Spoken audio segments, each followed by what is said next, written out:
Le jardin de Vallombreuse, un joyau dans son écrin de verdure. Paradis des plantes tropicales, havre de paix pour ses petits habitants, ce site enchanteur est le plus grand de Guadeloupe. Ici, au creux d'une vallée luxuriante, s'épanouissent plus de 1000 espèces de fleurs et d'arbres, témoins vivants d'une biodiversité exceptionnelle.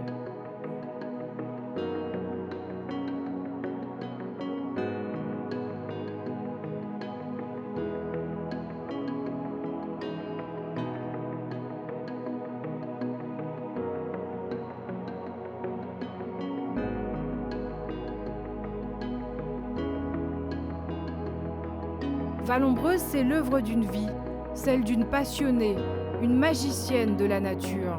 Maggie Cholette a toujours créé à l'instinct, guidée par sa passion et le plaisir simple de découvrir une nouvelle floraison.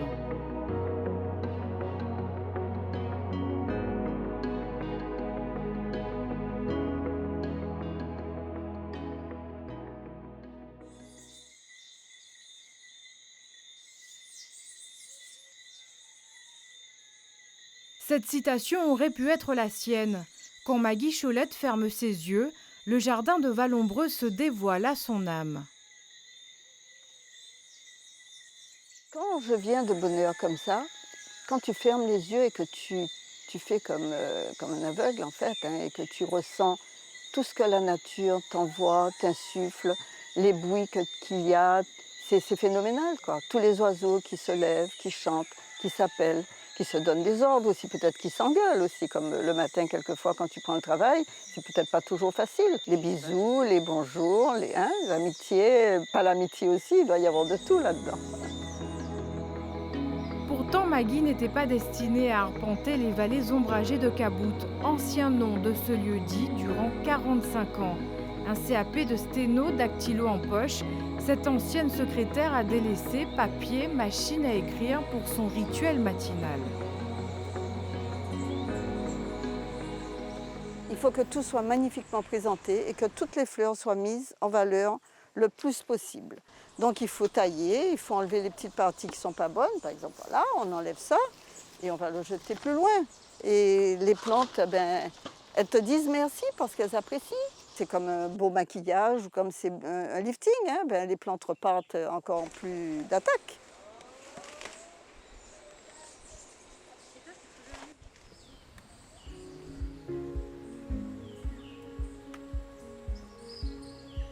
Ici, roses de porcelaine, heliconia, alpinia fleurissent le long des allées et donnent à ce parc floral des allures féeriques.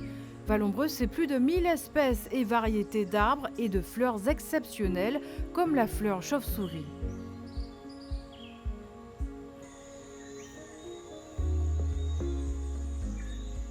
Vallombreuse, c'est aussi d'importantes écorces comme celle du fromager chargée d'histoire et de contes.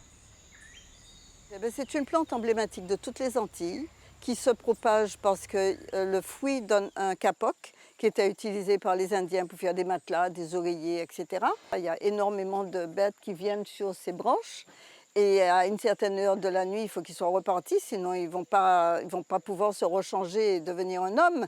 Il est également dit que pour les femmes qui attendent un bébé, qui sont pas loin d'avoir un bébé, mais il faut qu'elles fassent le tour du fromager plusieurs fois, je crois 5 ou 6 fois, et tout va se passer merveilleusement bien, il y aura un magnifique bébé.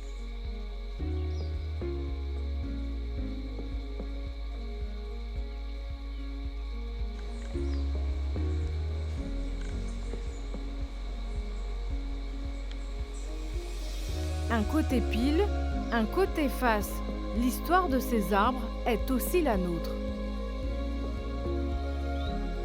Aimé Césaire raconte une histoire sur le bois canon où le feuillage justement blanc avec la lune avait donné une espèce d'aspect argenté et les Anglais qui étaient au large de la Martinique avaient pensé que c'était le casque des soldats. Donc ils avaient tiré et ils se sont donc manifestés vis-à-vis de l'ennemi et c'est comme ça qu'ils ont perdu cette bataille. Le bois canon et une fourmi se sont associés. Et le bois canon, pour éviter que ses feuilles soient mangées par des nuisibles, etc., ils ont fait un deal.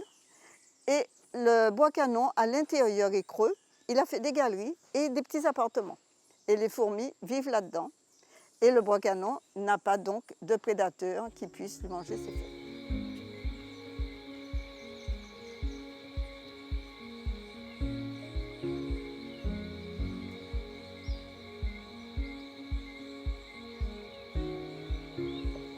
Des arbres emblématiques des Antilles font le décor de Vallombreuse. Palmier triangle, palmier à queue de renard ou palmier royal, prince des végétaux.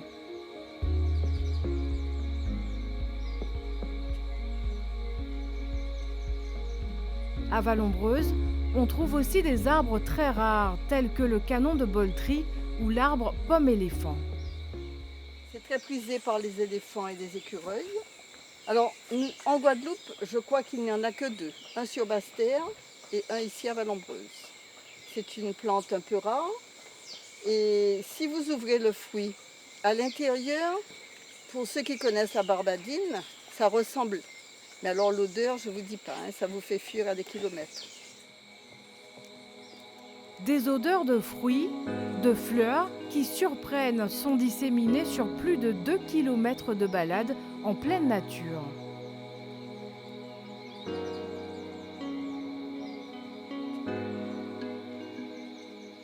Le broméliacée, là c'est une variété et il y en a d'autres qu'on trouvera à travers le parc. Or là, elles vivent sur un arbre, donc elles sont épiphytes. Ça ne fait pas de mal à la plante parce que regardez les palmiers, ils vivent très bien avec. Il y a un compagnonnage qui s'est installé.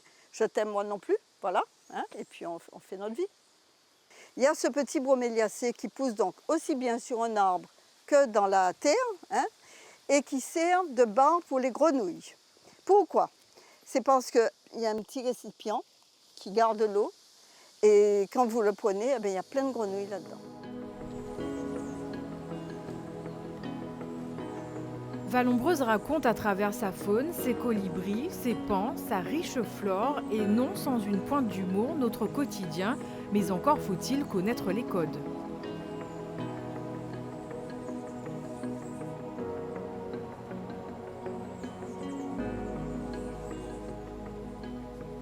Le quiscalisme est également appelé caractère des hommes. Pourquoi caractère des hommes? C'est parce que vous voyez bien que sur une même branche, vous avez des fleurs de couleurs différentes.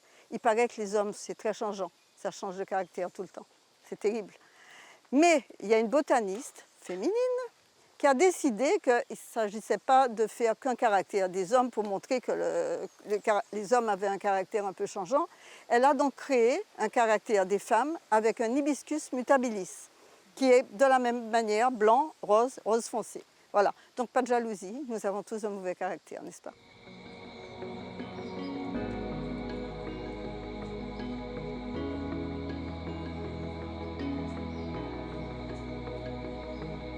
La nature généreuse de Vallombreuse nous parle et Maggie sait traduire le langage des fleurs. L'alpinia, c'est une fleur qui représente tout un symbole.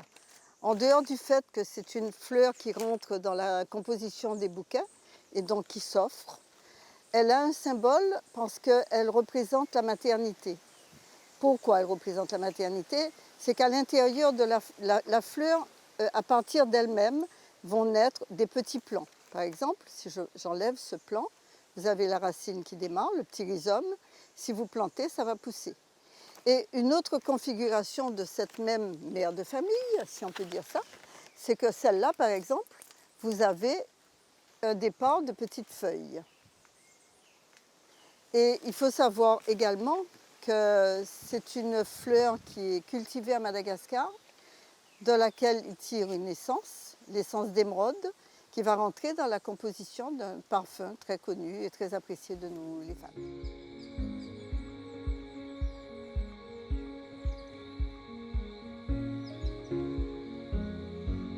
Devant tant de beauté qui s'exprime sous ses yeux, Maggie a tout de même sa préférée, l'héliconia, appelée aussi oiseau de paradis. J'adore sa forme, j'adore son aspect, c'est aérien. Je les aime toutes, mais celle-là, je craque chaque fois devant. Chaque fois que je passe, je dis à mon mari ou à celui qui m'accompagne, « Regarde comme c'est beau, c'est fleuri !»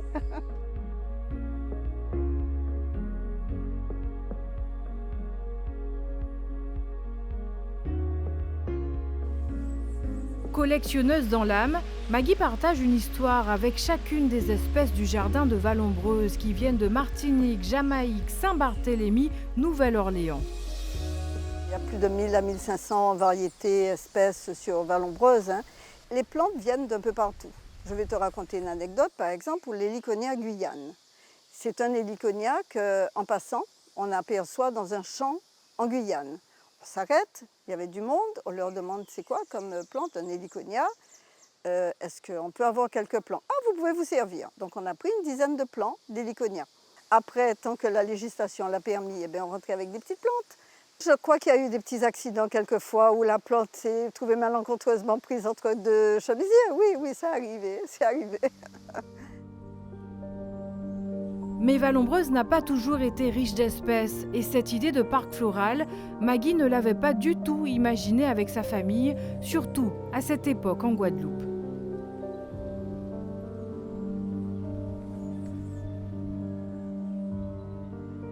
Un jour, il y a quelqu'un qui est arrivé en Guadeloupe, qui s'appelait Hugo, et qui nous a dit eh ben, on va changer, hein, il faut évoluer, il faut avancer.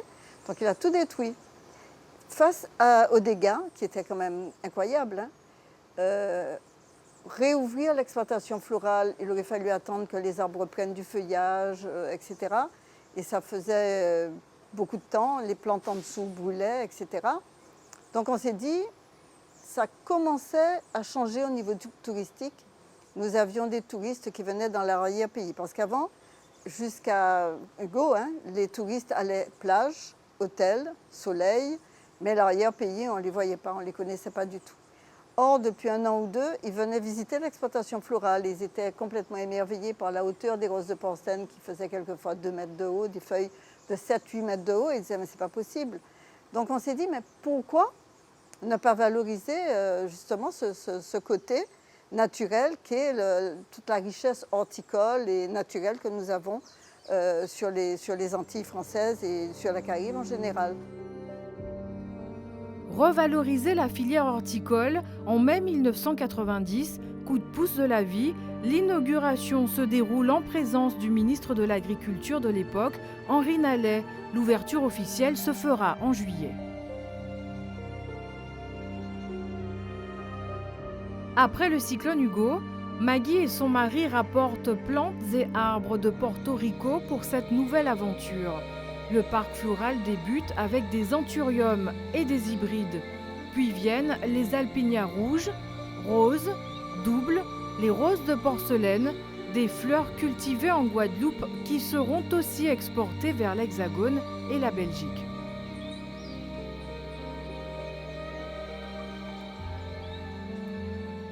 On n'a pas pensé au risque, sincèrement. On était jeunes, on avait 30 ans. Donc là, bon, tu sais, c'est le petit soldat hein, qui débarre à la guerre. Tu ne vois pas les risques. Tu n'as pas le même sentiment qu'à 50 ans. Tu te lances dans une affaire, tu te dis, mais si j'y arrive pas, nous on y croyait, dur comme fer. Après Hugo, d'autres tempêtes et cyclones ont laissé des cicatrices. En 2017, l'ouragan Maria. Maria a fait de gros dégâts. À une époque où nous étions un peu fragiles. Donc Maria nous a fait prendre conscience de la fragilité de l'homme, de la fragilité d'une affaire. Et voilà. Donc c'est 2 tournants de ma vie personnelle, c'est-à-dire la création de ce jardin avec Hugo et la décision de passer un peu le flambeau à des jeunes. Y croire a toujours suffi à Maggie pour avancer, malgré les aléas climatiques. La richesse de Vallombreuse n'a cessé d'évoluer. Elle s'est dessinée d'abord dans l'esprit de Maggie pour émerveiller aujourd'hui. Cette image de rouge, je l'ai eue, c'est vrai, sans me dire que c'était forcément un peintre ou un travail de peintre. Par contre, moi je suis plus dans l'affectif. Je suis plus dans le coup de cœur, c'est-à-dire que là, j'arrive, je dis tiens, à la place de cette plante-là, je vais enlever le sandragon qui est là et je vais mettre une autre variété d'hibiscus. Et je suis plus dans l'affectif, c'est-à-dire voilà, le coup de cœur qui change une vision du parc. C'est un jardin botanique, mais que j'ai transformé au fil du temps en ethnobotanique. C'est-à-dire que je me suis penchée sur l'histoire de la plante par rapport à l'homme. Qu'est-ce que la plante apporte à l'homme et qu'est-ce que l'homme apporte à la plante, bien évidemment, s'il y en a l'autre. La cordyline qui servait à éloigner les mauvais esprits de ton environnement, quoi, si tu veux, parce que tu as des voisins qui sont jaloux, qui t'envoient des ondes négatives. Donc la cordyline se chargeait de récupérer tout ça, et pourquoi pas leur envoyer ça en boomerang, hein, ça serait pas mal aussi.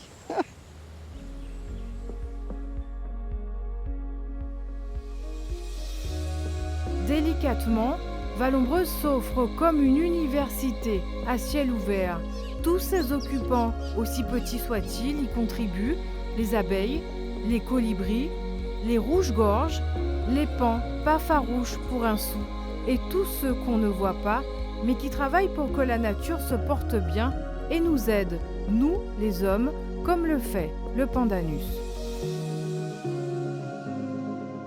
Avec sa façon d'avancer comme ça, petit à petit, on dit comme un crabe, parce que c'est vrai que le crabe approche un petit peu sur le côté.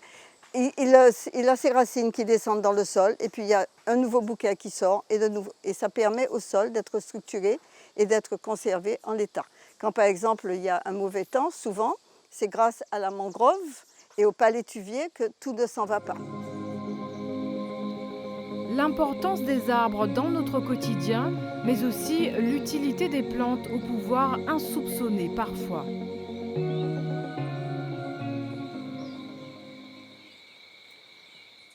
Bienvenue dans le jardin magique de Vallombreuse. Dans cette terre de Vallombreuse, toutes nos pratiques, croyances et coutumes sont plantées, ancrées, posées. Il y a les plantes médicinales ou encore Rimed rasier. Là, nous avons 2 variétés de gros thym. On a plusieurs variétés de menthe dans la menthe glaciale.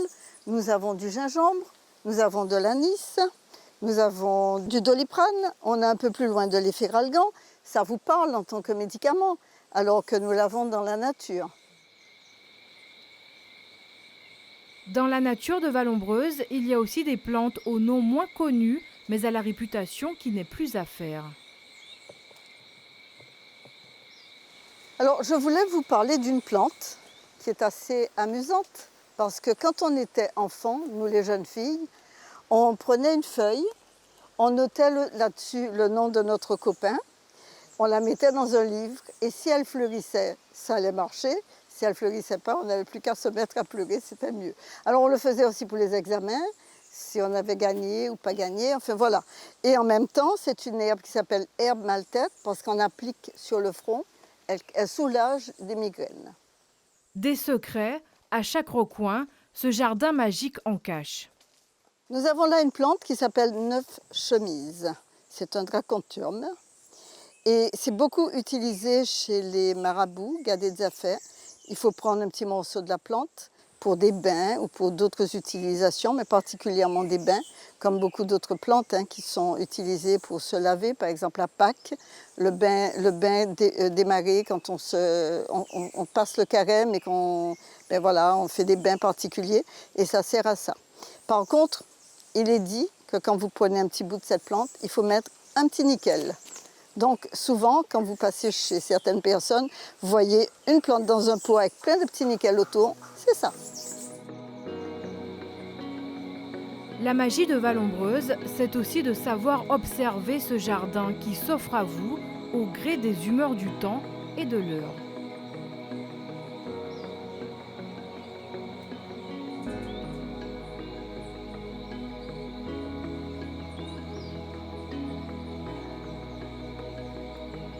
Maggie connaît chaque recoin de ce jardin accessible à tous, qui offre aussi un lieu de fraîcheur au bord de la rivière de Vallombreuse.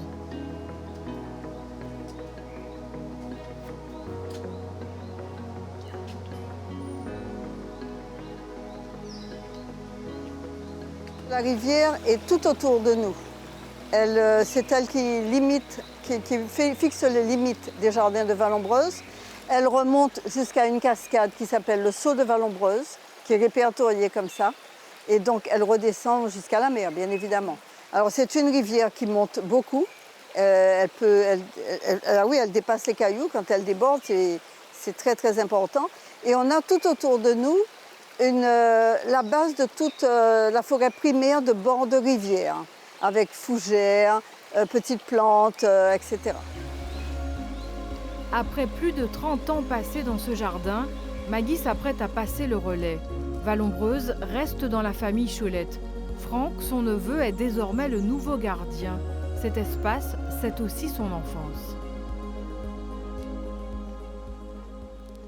Le jardin de Vallombreuse, qui a aujourd'hui 30 ans, a été créé par ma tante. Et c'est vrai que ce jardin a toujours été pour moi le lieu de flânerie, le lieu de plaisir où on venait tout petit, s'amuser, profiter un peu de la rivière. Donc c'est un tableau vivant. Chaque année, vous allez y trouver, ou même chaque mois, trouver des espèces qui ont grandi, qui fleurissent. On a un ylang-ylang qui fait plus de 30 mètres de haut, un baobab, des bois canons, des arbres à boulets de canon aussi, une collection je dirais de 500 broméliacées. C'est plus de 1000 plantes qu'on va retrouver, différentes qu'on va retrouver sous ce parc. C'est vraiment un joyau, un espace où vous allez pouvoir découvrir des milliers de plantes, de fleurs, que vous ne trouverez nulle part ailleurs. Maggie, qui est l'instigatrice de ce jardin, y a mis toute son âme depuis maintenant 30 ans. Et c'est vrai qu'aujourd'hui, ce jardin qui a vieilli, a vécu, nous fait vivre une expérience, nous fait vivre, je dirais, l'œuvre d'art. Aujourd'hui, pourquoi une œuvre d'art? Parce que c'est un tableau, avec des plantes. Et au fur et à mesure que vous le découvrez, vous allez vous trouver plusieurs facettes à ce tableau. On a aussi l'habitude de dire que c'est comme un diamant brut au départ. Et l'idée, c'est de venir le découvrir. Et à chaque fois, chaque facette est différente. Chaque facette reflète un peu l'âme de Maggie. Et vous allez y trouver donc différents tableaux qu'on ne retrouvera nulle part encore ailleurs. Il est vraiment important et intéressant de revenir plusieurs fois dans un jardin comme celui-là, parce que ça vous permet de le redécouvrir différemment. À chaque fois, c'est quelque chose de nouveau, c'est une nouvelle expérience. Un jardin comme celui-là est un jardin d'émotion, est un jardin où vous allez pouvoir être complètement zen, plongé dans la nature. C'est un jardin qui est posé vraiment en limitrophe avec le parc national. Donc, parc national qui aujourd'hui protège toutes nos espèces, que ce soit florales mais aussi animales. Et c'est un parc aux oiseaux. Il y a énormément de flore et de faune, je dirais, endémique qui s'y promènent. Et vous n'aurez aucun mal en venant ici à y découvrir les kyo, les pipirites et tous les petits colibris notamment qui viennent butiner dans nos magnifiques roses de porcelaine. Tous deux veulent pour ce jardin déjà titré à maintes reprises qu'il soit le plus beau du monde. Cela fait maintenant 10 ans que nous, on s'occupe d'un autre jardin en Martinique qui s'appelle le Jardin de Balata, qui est l'un des plus beaux jardins au monde, reconnu comme tel, qui a été créé comme ce jardin par un artiste, par une âme. Alors Maggie, c'est une artiste, avant tout une passionnée. Et Maggie, ça fait 30 ans qu'on la voit se débattre et planter ce jardin. Aujourd'hui, elle est complètement, je dirais, épanouie au fait de nous accompagner et d'être avec nous sur la nouvelle vie de ce jardin. Car c'est un jardin qui, pour nous, on espère pourra vivre encore plus de 30 ans et donner à nos petits-enfants, comme nous, on a connu ce jardin enfant, donner à nos petits-enfants la possibilité d'y découvrir les plantes de chez nous, les plantes du monde, et d'apprécier autant la nature qu'on devrait l'apprécier aujourd'hui, au jour où aujourd'hui, quelque part, on la détruit plus qu'on ne la préserve. Le jardin de Vallombreuse, encore une fois, est un diamant brut et un tableau vivant qu'il faut moderniser et remettre au goût du jour. Et donc notre métier à nous est de l'encenser, d'encenser ce jardin qui aujourd'hui, à 30 ans, a un peu grandi, un peu vieilli, et donc remettre au goût du jour ce jardin qui le mérite bien. Mais en venant dans ce jardin, vous avez aussi, il faut le savoir, vous participez à la conservation de la biodiversité. Nous travaillons en relation avec les différents parcs européens à la préservation des graines, préservation des plantes, que nous remettons, si vous voulez, que nous distribuons et nous envoyons aux différents collectionneurs dans le monde afin de pouvoir préserver les espèces et entre guillemets, les mettre en valeur un peu partout. On essaie de travailler, et en tout cas de travailler avec le Conservatoire des espèces, notamment en métropole, afin de pouvoir mettre en valeur celles que nous avons sur le jardin et protéger les espèces endémiques qui, elles, souvent sont en danger parce qu'elles sont envahies par des espèces qui ont été rapportées et qui qui malheureusement détruisent nos espèces locales. C'est un espace naturel, un espace à découvrir, un espace où vous allez pouvoir vraiment vivre, je dirais, une expérience dans la biodiversité, parce que c'est juste incroyable le nombre de plantes que vous allez pouvoir y découvrir.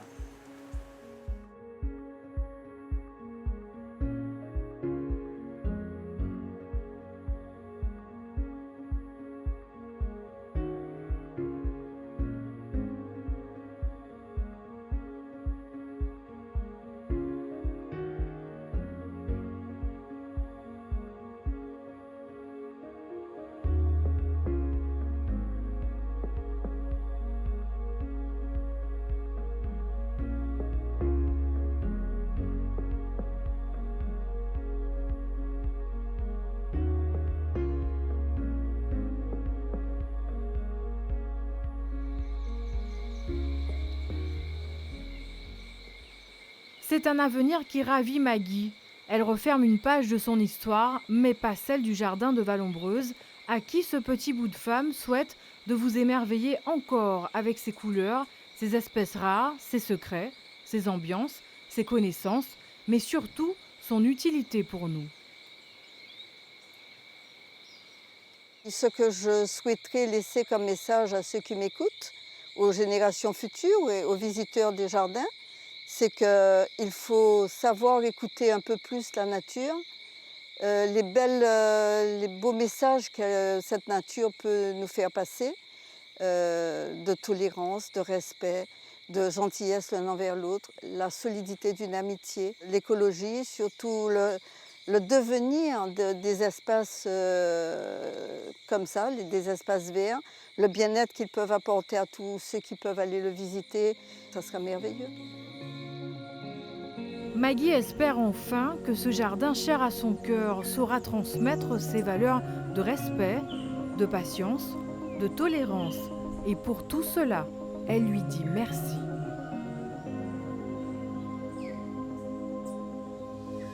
Le matin, je me lève et je sème une graine en la terre de beauté pour la parer de fleurs. Le matin, je me lève et je replante un arbre pour récolter des fruits à la saison prochaine. Le matin, je me lève et j'ajoute une pierre à la maison d'union pour la chaleur du monde. Le matin, je me lève et je suis le témoin des forces d'espérance qui ne doivent pas mourir. Tous les jours, je me lève en glorifiant la vie et je sens à mes lèvres le plus beau mot de joie qui exprime le mieux ma ferveur et ma foi. Tous les jours, je me lève en prononçant merci.